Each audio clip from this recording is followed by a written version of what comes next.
अस्सलाम वालेकुम students. I hope आप सब लोग ठीक होंगे।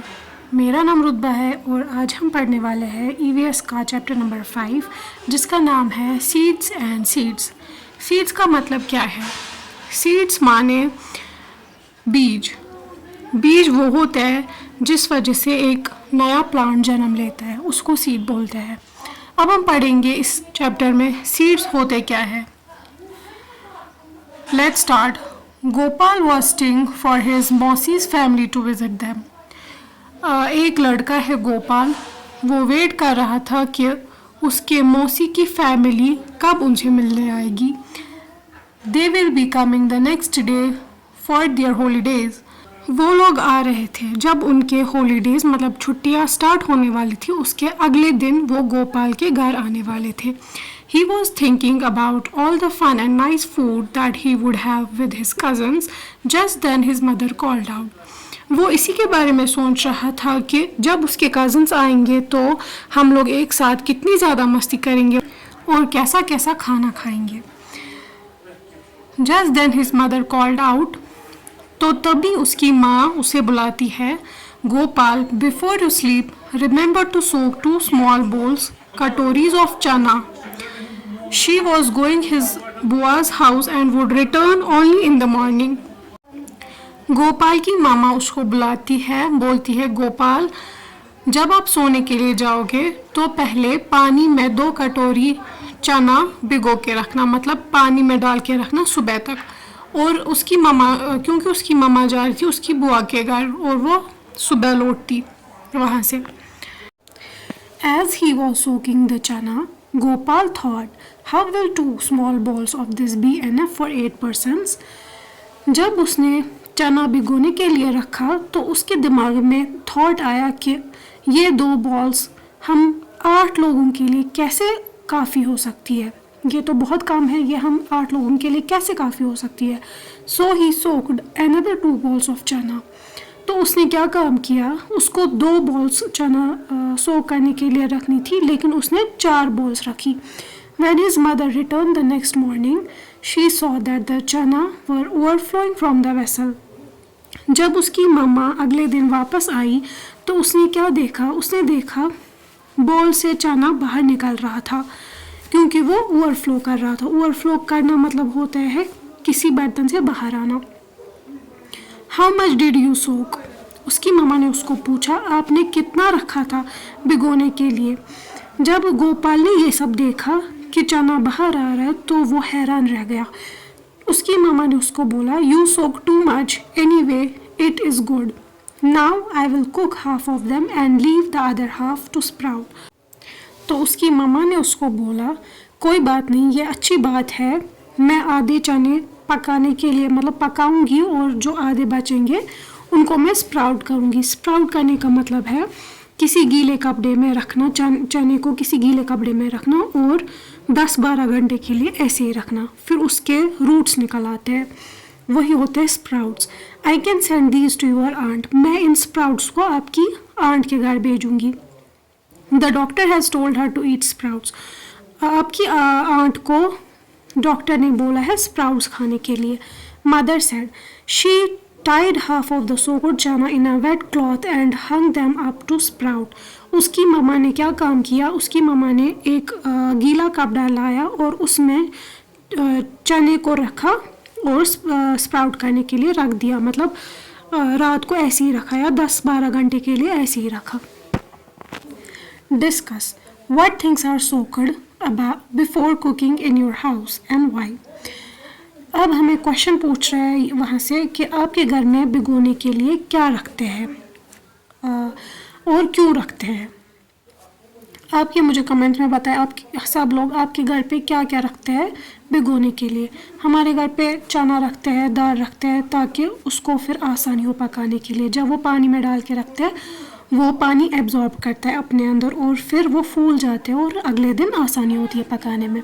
What things do you eat after sprouting? How are they sprouted? How much time does it take? ये हमें पूछ रहा है कि आप क्या क्या मतलब जो आप स्प्राउट करते हो क्या क्या खाते हो, क्या क्या चीज़ें आप स्प्राउट करते हो और खाते हो और उनको कैसे स्प्राउट किया जाता है और ये कितना टाइम लेता है, ये मैंने आपको चैप्टर में ही बोला। हम स्प्राउटिंग कैसे करते हैं, एक गीला कपड़ा लेते हैं, उसमें रखते हैं चना या दाल, मतलब वेट कपड़े में, फिर उसको 10-12 घंटे के लिए ऐसे ही रखते हैं, फिर वो उसके रूट्स निकल आते हैं, तो वही स्प्राउट्स बनते हैं। Has the doctor or someone you know ever told you to eat sprouts, why? क्या आपको या किसी आपके जानने वाले को डॉक्टर ने कभी बोला है स्प्राउट्स खाने के लिए, और क्यों बोला है? डॉक्टर्स इसीलिए बोलते हैं स्प्राउट्स खाने के लिए क्योंकि वो हमारी हार्ट हेल्थ के लिए बहुत अच्छे होते हैं। अगर किसी को कोलेस्ट्रॉल होगा तो वो उसमें हेल्प करते हैं उसको लो करने में। ऐसे ही जिसको भी कोई हार्ट हेल्थ इशू हो उसको स्प्राउट्स खाने चाहिए रोज़ रोज़। यहाँ पे एक एक्टिविटी है जो कि हमें अपने अपने घरों पे करनी है। वहाँ से हमें बोल रहा है, do you remember that in class 4 you did an activity with seeds? क्या आपको याद है क्लास 4th में आपने सीड्स के साथ एक एक्टिविटी की थी? Now try another one. अब एक और ट्राई कीजिए अपने अपने घरों पे। टेक सम चना एंड 3 बॉल्स। आप चना लीजिए और 3 बॉल्स लीजिए। Put 5 चना in the first bowl and fill it up with water. पहली बॉल में आपको क्या करना है, 5 चने के दाने लेने हैं, वो उसमें डालने हैं और उसको पानी से भर देना है। Put a damp piece of cloth or some cotton wool in the seed ball. Now keep the same number of chanas in it. Make sure that the cotton wool or cloth remains wet. अब आपको दूसरी ball में क्या करना है, आपको एक wait cotton का या कोई कपड़ा लेना है, उसमें डालना है और उसमें भी ऐसे ही 5 चने के दाने भरने हैं।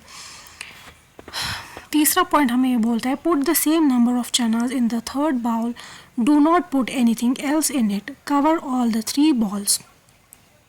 इसके बाद तीसरी बॉल में हमें क्या करना है, ऐसे ही 5 चने के दाने उसमें डालने हैं और बाकी कुछ नहीं, ना पानी डालना है ना ही कुछ और करना है, फिर इन तीनों को कवर कर देना है। Observe after 2 days and note the change in the balls. आप ये 2 दिन के बाद खोलेंगे और आप इसमें चेंज देखेंगे तीनों बॉल्स में। Are the seeds getting air? No. क्यों नहीं? क्योंकि हमने पहली बॉल में वाटर डाला था तो उसमें एयर नहीं जा सकता है।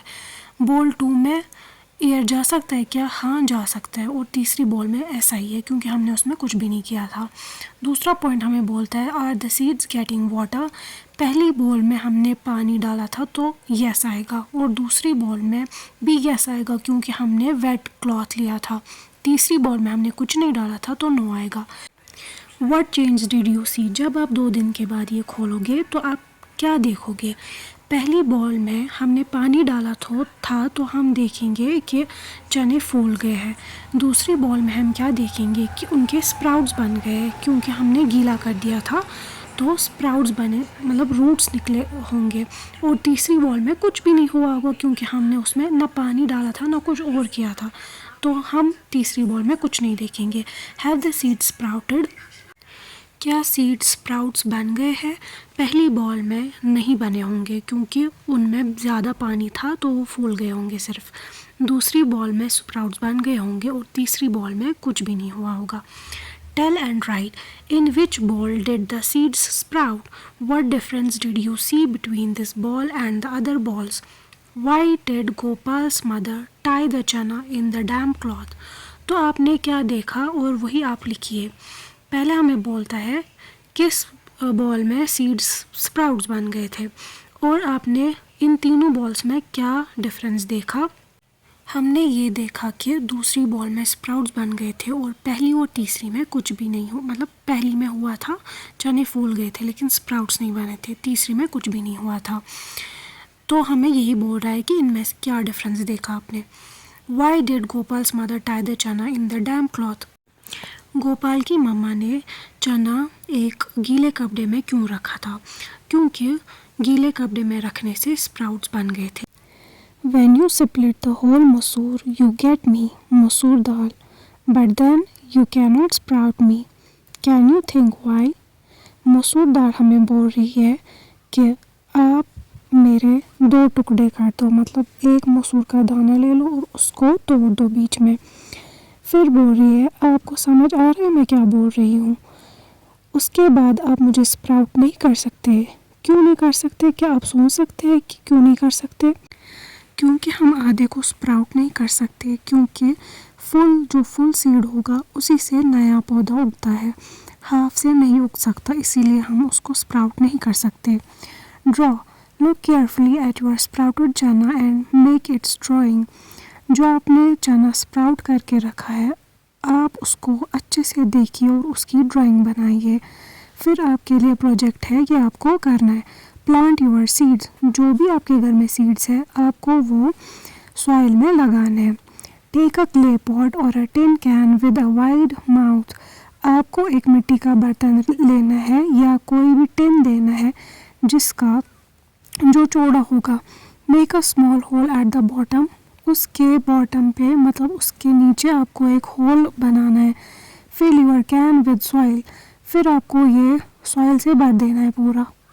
Put 4 or 5 seeds of the same kind in the soil and press them gently. आपको 4-5 सीड्स लेने हैं एक ही प्रकार के और उनको सॉइल में डालना है और उनको बहुत नाजुक तरीके से प्रेस करना है। Different groups can plant different kinds of seeds such as mustard, fenugreek, sesame और coriander. मतलब एक स्टूडेंट एक प्रकार का सीड ले सकता है, दूसरा स्टूडेंट किसी और प्रकार का सीड ले सकता है। जैसे मस्टर्ड जो सरसों होता है वो, फेनुग्रीक जिसको मेथी बोलते हैं, सेसमी जिसको तिल बोलते हैं या कोरिएंडर जिसको धनिया बोलते हैं। इसके बाद हमें क्या करना है, हमें लिखना है नेम ऑफ द सीड। हमने कौन सा सीड प्लांट किया हुआ है उसका नाम लिखना है। The date on which you planted them, किस डेट पे आपने उनको सॉइल में डाला है। The day you observe something coming out of the soil start filling the table. जिस दिन आप ऑब्जर्व करोगे कि सॉइल से कुछ बाहर आ रहा है उसी हिसाब से आप इस टेबल को फिल करेंगे। To find the height of plant use thread and then measure it on the scale. आप जैसे ही हाइट बढ़ेगी प्लांट की आप वो थ्रेड से मेजर कर सकते हैं और उसके बाद स्केल से मेजर कर सकते हैं घर में कि कितने सेंटीमीटर बढ़ गया है। ऐसे हमें डेट लिखना है, हाइट लिखनी है किस दिन, अगर आज 1 इंच है 5 दिन बाद फिर 2 इंच होगा, ऐसे ही हमें लिखना है। और हमें लिखना है पत्ते कितने निकले हैं। एक दिन एक पत्ता निकलेगा, फिर 5-10 दिन बाद 2-4 पत्ते होंगे, ऐसे ही हमें लिखना है। या कोई और चेंज आप देखोगे वो भी आपको लिखनी है इस टेबल में। अब जब आपने पौधे उगाए फिर आपको देखना है कि क्या क्या हुआ। How long did it take for the plant to come out from the soil. मिट्टी से कितना टाइम लगा प्लांट को बाहर आने में। What was the difference in the height of the plant on the first day and the second day. पहले दिन में और दूसरे दिन में क्या फ़र्क था हाइट्स में, मतलब कि कितना लंबा हुआ था। On which day did the height of plant increase the most. किस दिन सबसे ज़्यादा प्लांट की हाइट बढ़ गई थी। Did new leaves come out of the plant every day. क्या हर दिन पौधे के नए नए लीव्स उगते हैं। Was there any change in the stem of the plant. क्या प्लांट की बॉडी में कोई चेंज आई। स्टेम माने बॉडी ऑफ द प्लांट, उसमें कोई चेंज आई। इसके बाद हमें निकालना है कि क्या हुआ। Which seed took the most number of days for the stem to come out of the soil? जो हमने सीड्स उगाए थे ऊपर उसमें से किस सीड ने ज़्यादा टाइम लिया प्लांट बनाने में। तो इसका आंसर आएगा सेसमी, क्योंकि वो ज़्यादा टाइम लेते हैं प्लांट बनाने में। Which seed took the least days to come out of the soil? सबसे कम दिन किसको लगे प्लांट उगाने में। तो इसका आंसर आएगा mustard. Which seeds did not grow at all? Why? कौन सा सीड ऐसा है जो कि उगा ही नहीं और क्यों नहीं उगा। अगर कोई ऐसा सीड है जो उगा ही नहीं तो इसका ये मतलब है या तो उसको पानी नहीं मिला या तो उसको लाइट नहीं मिली, इसीलिए वो उगा ही नहीं। Did anyone's plant dry up or turn yellow? Why did this happen? क्या किसी का प्लांट सूख गया या येलो कलर का बन गया, ये ऐसा क्यों हुआ। इसका भी यही आंसर है, या तो उसको पानी नहीं मिला या तो सनलाइट नहीं मिली, क्योंकि प्लांट के लिए सनलाइट और पानी बहुत ज़्यादा ज़रूरी होते हैं। What would happen if the plants do not get water? अगर पौधों को पानी नहीं मिलेगा तो वो सूख जाएंगे और फिर मर जाएंगे. Straight from your heart मतलब सीधे आपके दिल से. What is inside the seed? Seed के अंदर क्या है? सीड के अंदर होता है एम्ब्रियो और एंडोस्पर्म. एम्ब्रियो क्या होता है? एम्ब्रियो एक छोटा सा पौधा होता है, प्लांट, जिसका रूट होता है, स्टेम होते हैं और लीव्स होते हैं. और एंडोस्पर्म क्या होता है? एंडोस्पर्म फूड होता है उस एम्ब्रियो के लिए, मतलब खाना. जैसे हम खाना खाते हैं वैसे ही पौधे के लिए खाना होता है endosperm. How does a big plant grow from a tiny seed? एक छोटे से सीड से एक बड़ा सा प्लांट कैसे उगता है? ऐसे ही, क्योंकि उसके अंदर एंडोस्पर्म होता है और एम्ब्रियो होता है जो कि फिर जिसको फिर और ज़्यादा फूड मिलता है और वो बड़ा बन जाता है सॉइल में रख के. Think and imagine what would happen if plants could walk? क्या होगा अगर प्लांट चल सकते हैं? आपको उसकी पिक्चर बनानी है और इसका आंसर है अगर प्लांट्स चल सकते हैं तो ना तो हमें वो ऑक्सीजन दे सकते हैं ना तो हमें वो फ्रूट्स दे सकते हैं. Find out, do some plants grow without seeds? क्या कोई ऐसे पौधे हैं जो कि सीड के बगैर ही उगते हैं? इसका आंसर है हाँ, ऐसे पौधे हैं जो कि सीड के बगैर उगते हैं. ऐसे आपने फ्रूट्स भी खाए होंगे जिनके अंदर सीड्स नहीं होते हैं.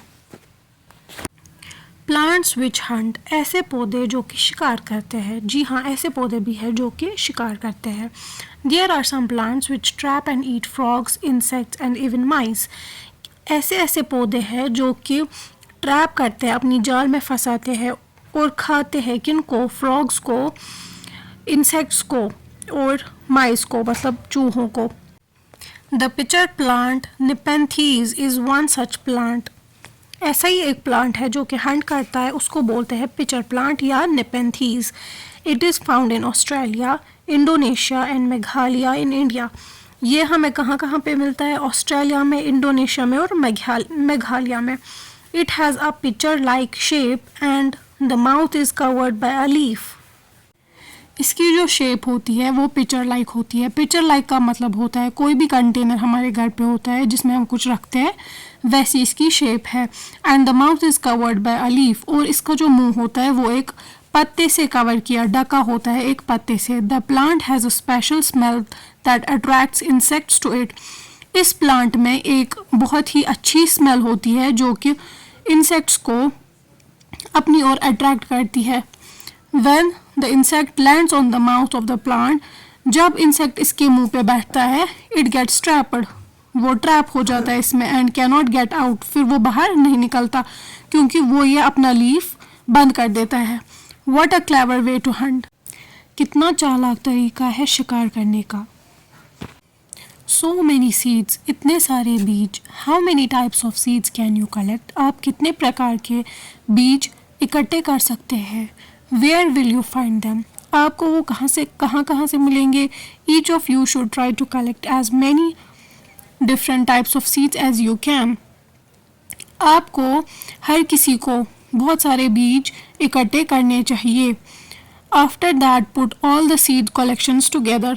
इसके बाद जब आप हर प्रकार के बीज कलेक्ट करेंगे, इसके बाद आपको वो एक जगह पे रखने हैं. Now observe these seeds carefully, their shape, size, colors and textures. अब आप उनको देखिए अच्छी तरीके से. आप उनके शेप देखिए, आप उनके साइज कितने बड़े हैं, कोई छोटा होगा, उसका कलर क्या होगा और उनका टेक्सचर क्या होगा, मतलब वो रफ तो नहीं होंगे, स्मूथ तो नहीं होंगे, ऐसे आपको देखना है.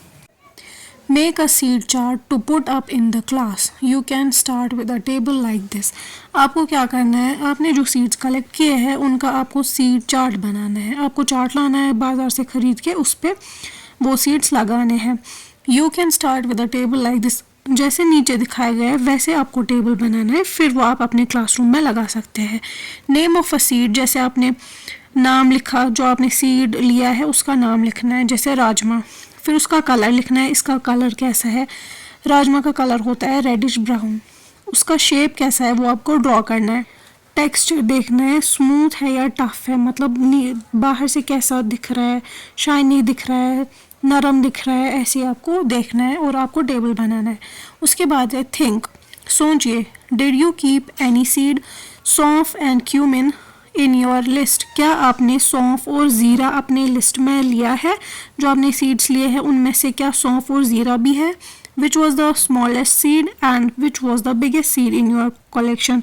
जो आपने सीड्स लिए हैं उनमें से सबसे बड़ा कौन सा सीड था और सबसे छोटा कौन सा सीड है, वो आपको लिखना है। मेक लिस्ट्स ऑफ, हमें लिस्ट बनाना है जो हमें नीचे दिया गया है।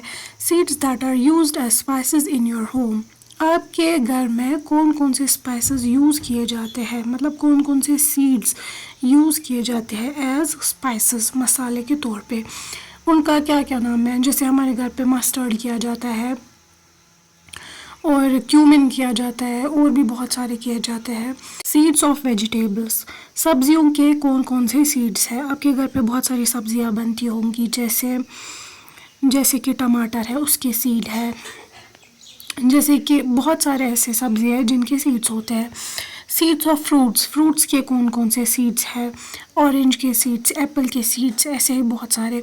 Light seeds check by blowing them, light seeds मतलब जो हल्के होते हैं, हल्के सीड्स कौन कौन से होते हैं?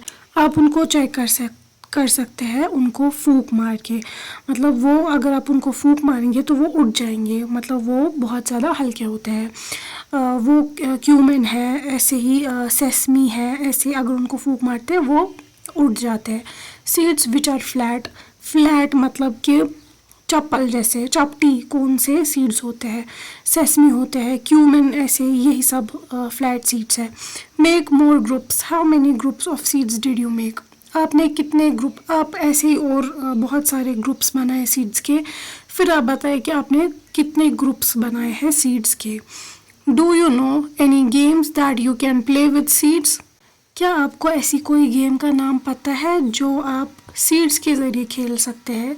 हाँ, ऐसी भी बहुत सारी गेम्स है जो हम सीड्स के ज़रिए खेल सकते हैं, जैसे कि मैंगो का जो सीड होता है उससे हम फ्लूट बना सकते हैं, मतलब कि उससे हम वो जिससे साउंड निकलती है, अच्छी म्यूज़िकल साउंड निकलती है, उसको फ्लूट बोलते हैं, वही बना सकते हैं। डिस्कस विद योर फ्रेंड्स, ये सब जो मैंने आपके साथ डिस्कस किया है कि आप कौन कौन सी गेम्स खेल सकते हैं, ये सब आपको अपने फ्रेंड्स के साथ डिस्कस करना है कि हम सीड से कौन कौन सी गेम्स खेल सकते हैं।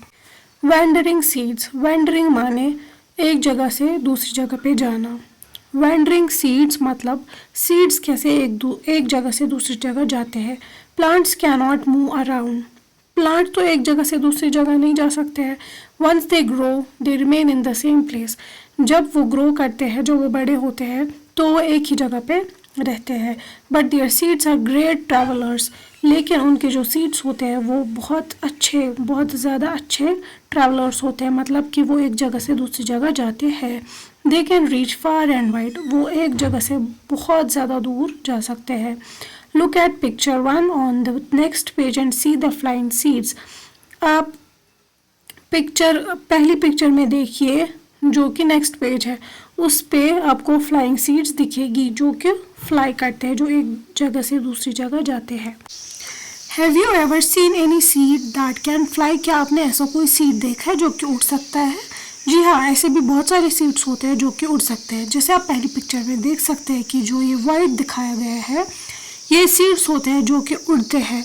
आपने देखा होगा ये हमारे कपड़ों के साथ चिपकते रहते हैं और इससे हमें ज़ुकाम भी होता है, और ये मतलब ये सीड्स ही होते हैं। और दूसरी पिक्चर में आप देख सकते हैं ये हमारे कपड़ों के साथ चिपकते रहते हैं, फिर उठते ही नहीं है। ये भी सीड्स है जो कि एक जगह से दूसरी जगह ट्रैवल करते हैं ऐसे ही चिपक के। What is it called in your area, जो ये वाइट है इसको आपके एरिया में क्या बोलते हैं? हमारे एरिया में इसको बुड्ढी के बाल बोलते हैं, इंग्लिश में इसको बोलेंगे old women's hair. Look at your seed collection, guess how many of those could have travelled by flying. आप अपनी सीड की कलेक्शन में देखिए कि और गेस कीजिए इनमें से कौन कौन से ऐसे सीड्स होंगे जो कि फ्लाई करते होंगे। लुक एट पिक्चर 2, पिक्चर 2 की तरफ देखिए। जैसे मैंने आपको अभी बोला, ये उड़ तो नहीं सकते हैं, but it can still travel by sticking on the fur of animals और ऑन आवर क्लॉथ्स। ये उड़ तो नहीं सकते हैं, लेकिन फिर भी ये किसी के साथ चिपक जाते हैं, किसी जानवर के साथ, हमारे कपड़ों के साथ ये चिपकते हैं और फिर एक जगह से दूसरी जगह ऐसे ही ट्रैवल करते हैं। In this way it gets a free ride, और इसी तरीके से इन सीड्स को एक फ्री की राइड मिल जाती है, क्योंकि कोई जानवर किसी जगह पे होगा, फिर वो उस जगह से दूसरी जगह चला जाएगा, तो ये उनके साथ उसके साथ चिपकते हैं, तो फिर ये भी उस जगह से दूसरी जगह पहुंचते हैं। Did you get any new idea from the seeds? क्या आपको कोई दूसरा आइडिया मिल रहा है इन सीड से? Read how the idea of Velcro came to George Mestral. आप इस मतलब नीचे पढ़िए कि जॉर्ज मेस्ट्रल ये नाम है एक बंदे का, उसको वेलक्रो का आइडिया कैसे आया था। This happened in 1948। ये हुआ था 1948 में। One day George menstrual came back from a walk with his dog. एक दिन जॉर्ज मेस्ट्रल आ रहे थे घर वापस, मतलब वो वॉक करने गए थे अपने डॉग के साथ, फिर वो घर वापस आ रहे थे। He was amazed to find seeds sticking all over his clothes and on his dog's fur. वो हैरान रह गए थे जब उन्होंने देखा था कि उनके कपड़ों पे और उनके डॉग के फर पे सीड्स लगे हुए हैं। So he observed the seeds under a microscope. उसके बाद उन्होंने क्या किया, उन्होंने इन सीड्स को माइक्रोस्कोप के अंदर देखा। माइक्रोस्कोप के अंदर चीज़ें बड़ी बड़ी, मतलब छोटी छोटी सी चीज़ें बहुत बड़ी बड़ी दिखती है। He saw that the seeds had many tiny hooks. उन्होंने देखा इन सीड्स को तो बहुत, मतलब इन सीड्स के पास बहुत सारे छोटे छोटे हुक्स हैं, which got stuck to clothes और फर, जो कि चिपक जाते हैं फर के साथ और क्लोथ्स के साथ। This gave menstrual the idea of making Velcro. इसके बाद इनको आइडिया आया वेलक्रो बनाने का। वेलक्रो किसे बोलते हैं? वेलक्रो होता है, आपने देखा होगा चप्पल में भी होता है वो, जिससे चप्पल टाइट रहती है। वो एक रफ सरफेस होती है और दूसरी स्मूथ होती है। जब वो एक दूसरे पे, मतलब वो एक दूसरे के साथ जोड़ते हैं तो वो टाइट हो जाता है, फिर उनको उसको खींच के निकालना पड़ता है। जो यहाँ पे चप्पल की पिक्चर बनाई हुई है, इसमें भी दिखाया गया है वेलक्रो की फ़ोटो। ये जो यहाँ से इसको मतलब जहाँ से बंद करते हैं वही वेलक्रो होता है। Velcro is used to stick together many things. Velcro use किया जाता है बहुत सारी चीज़ों को एक साथ चिपकाने के लिए, जैसे क्लोथ्स, कपड़े, shoes, bag, belts and many more. जूते, बैग, बेल्ट, ऐसी बहुत सारी चीज़ों को चिपकाने के लिए। What a way to take inspiration from nature. ये तरीका है कि हमें इंस्पायरेशन मिलनी चाहिए नेचर से, मतलब कि हमें प्रेरणा मिलनी चाहिए, हमें इंस्पायर होनी चाहिए नेचर से कि हम नेचर की चीज़ों से क्या क्या कर सकते हैं। Look at the pictures given below and guess how the seeds travel and reach different places. जो नीचे पिक्चर्स दिखाई गई है, इनसे आप गैस कर सकते हैं कि सीड्स कैसे एक जगह से दूसरी जगह पहुंचते हैं। Some plants spread their seeds over long distances. कुछ ऐसे प्लांट्स होते हैं जो कि अपने सीड्स को फैलाते हैं बहुत ज़्यादा दूर दूर तक। When the soybean pods are ripe, they burst and the seeds are thrown out. Have you ever heard their sound? जो सोयाबीन होते हैं उनकी जो पॉड, उनकी जो फलियाँ होती है, जब वो पक जाती है तो वो बर्स्ट हो जाती है, मतलब उनमें वो ब्लास्ट हो जाता है और उसके जो सीड्स होते हैं वो बाहर आ जाते हैं। Have you ever heard their sound? क्या आपने उनके बर्स्ट होने की आवाज़ सुनी है? नहीं, वो हम नहीं सुन सकते हैं। Think what would happen if seeds did not spread and remained at one place. सोचिए और बोलिए कि अगर सीड्स एक जगह से दूसरी जगह नहीं पहुंचते तो क्या होता। तो ये होता कि वो अपने ही प्लांट पे गिर जाते और उनको प्रॉपर सनलाइट नहीं मिलती और प्लांट मर भी सकता था। Make a list of the different ways by which seeds are spread. कैसे कैसे सीड्स एक जगह से दूसरी जगह स्प्रेड होते हैं। सीड्स वाटर के ज़रिए, एयर के ज़रिए, परिंदों के ज़रिए, इंसेक्ट्स के ज़रिए, ह्यूमंस के ज़रिए एक जगह से दूसरी जगह पहुंचते हैं। Who came from where? कौन कहाँ से आया? Have you included human beings also in your list? क्या आपने अपने लिस्ट में ह्यूमन बींग्स को, मतलब इंसानों को भी शामिल किया है? Yes, we also carry seeds from one place to another. जी हाँ, इंसान भी सीड्स को कैरी करते हैं एक जगह से दूसरी जगह, नोइंगली और अननोइंगली, जान के या अनजाने में। We bring the seeds of plants that we find beautiful और यूजफुल। हम वो सीड्स लाते हैं प्लांट्स के जो हमें खूबसूरत लगते हैं या जो हमें लगता है कि ये हमारे लिए फ़ायदेमंद है। To grow them in our garden, अपने गार्डन्स में उगाने के लिए। Later the seeds of these plants spread to other places. इसके बाद ये सीड्स ऐसे ही दूसरी जगह पे पहुंच जाते हैं।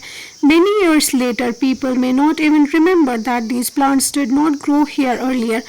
बहुत सारे सालों के बाद किसी को ये याद भी नहीं होगा कि ये पौधे यहाँ पे नहीं उगते थे पहले। They were brought from somewhere else. ये भी याद नहीं रहेगा कि ये हमने कहीं और से लाया है। Do you know from where chilies came to our country? क्या आपको पता है हमारे कंट्री में चिलीज मतलब मिर्ची कहाँ से आई? These were brought to India by traders coming from South America. मिर्ची यहाँ पे ट्रेडर्स ने लाई है साउथ अमेरिका से। ट्रेडर्स मतलब तिजारत करने वाले जो एक जगह से दूसरी जगह किसी काम के लिए जाते हैं उनको ट्रेडर्स बोलते हैं। उन्होंने ही मिर्ची लाई थी इंडिया में। Today we cannot think of food without chillies. आज तो हम अपना खाना मिर्ची के बगैर सोच भी नहीं सकते हैं और ये भी कोई नहीं बोल सकता है कि ये मिर्ची इंडिया की नहीं है क्योंकि इंडिया में उगाए जाते हैं।